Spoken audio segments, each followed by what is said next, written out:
মা সাবধানে যাবি। ঠিক আছে মা। এ মা, কোথায় যাচ্ছিস তুই? আজকের ওর বন্ধুর বার্থডে পার্টি, ওকে নিমন্ত্রণ করেছে, তাই ও ওখানে যাচ্ছে। বন্ধুর বার্থডেতে যাচ্ছে, এটা খুব ভালো কথা, কিন্তু ও এটা কি ধরনের ড্রেস পরেছে? আসলে ও তো এমন ড্রেস কখনো পরেনি, কিন্তু ওর বন্ধুর বার্থডেতে যাবে বলে এই ড্রেসটা কেনার জন্য আবদার করছিল, তাই কিনে দিয়েছি।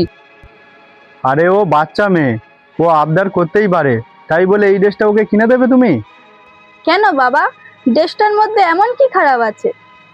আরে মা, খারাপ ভালো যদি তুই বুঝতি তাহলে আমাকে জিজ্ঞাসা করার সাহসও পেতি না। আর তুমিও বা কেমন, আমাকে একবার জিজ্ঞাসাও করলে না ওকে এই ধরনের ড্রেস পরতে দেবে কি না? বাবা, সিনেমা সিরিয়ালে এইরকম ড্রেস তো সবাই পরছে।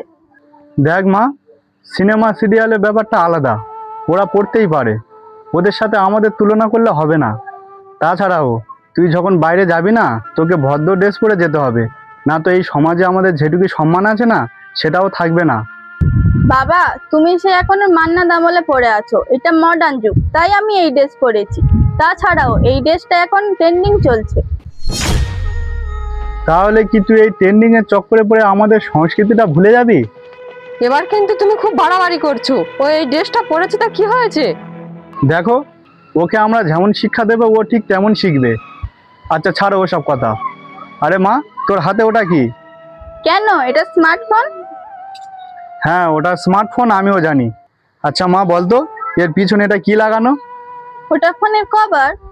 আর সামনে? Screen guard. এই 16,000 টাকার ফোনে 150 টাকার কভার আর সামনে স্ক্রিন গার্ড লাগানোর কি দরকার? বাবা, তুমি এটাও জানো না যাতে ফোনটা হাত থেকে পড়ে গিয়ে ভেঙে না যায় বা স্ক্রিনে কোনো দাগ না আছে, সেই জন্য এগুলো লাগানো আছে।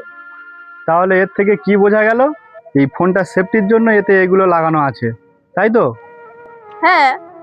এই সামান্য 16,000 টাকার ফোনে যদি সেফটির দরকার হয়, তাহলে তোর কি সেফটির দরকার নেই?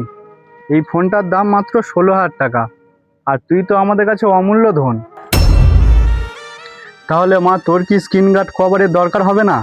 কোনো বাবা মা কি চাইবে তার সন্তানের গায়ে সামান্য মাত্র আঁচড় আসুক? মা, লোক কি করছে সেটা দেখিস না, বা সিনেমা সিরিয়ালে ওরা কি করছে সেটা নিয়ে ভাবি না। তোর নিজের জীবন কিভাবে সুন্দর করে গড়ে তুলবি সেটা নিয়ে ভাব। সব সময় ভদ্রভাবে চল, ভদ্র জামা কাপড় পর, আর মোবাইলের মতো নিজেকে সেফটি রাখ। কিন্তু বাবা, মেয়েদের বেলায় সবকিছুতে বাঁধা কেন? কই ছেলেদেরকে তো কিছু বলা হয় না? ওরা যেমনই খুশি তেমনই জামা কাপড় পরে, যেখানে ইচ্ছে সেখানে যায়, কই ওদেরকে তো কেউ কিছু বলে না? আরে মা, ছেলে আর মেয়ের মধ্যে অনেকটা তফাৎ, যেমন লোহা আর সোনা। লোহাকে তুই যেখানে সেখানে ফেলে রাখতে পারবি না, রোদে পুড়ে যাওয়ার ভয় আছে না ভিজে যাওয়ার ভয় আছে। যত ঝড় তুফান আসুক, লোহাকে কেউ কখনো উড়িয়ে নিয়ে যেতে পারবে না। কিন্তু সোনাকে সবসময় সেফটি জায়গার মধ্যে রাখতে হয়। সোনাকে খোলামেলা জায়গায় রাখলে যে কোনো কেউ ছিনিয়ে নিয়ে যাবে। তাই সোনাকে সেফটি জায়গায় রাখাটা খুব জরুরি। আর তুই হলি আমাদের কাছে সোনার থেকেও দামি। থ্যাংক ইউ বাবা। বাবা, তুমি 1 মিনিট দাঁড়াও, আমি এখনই আসছি।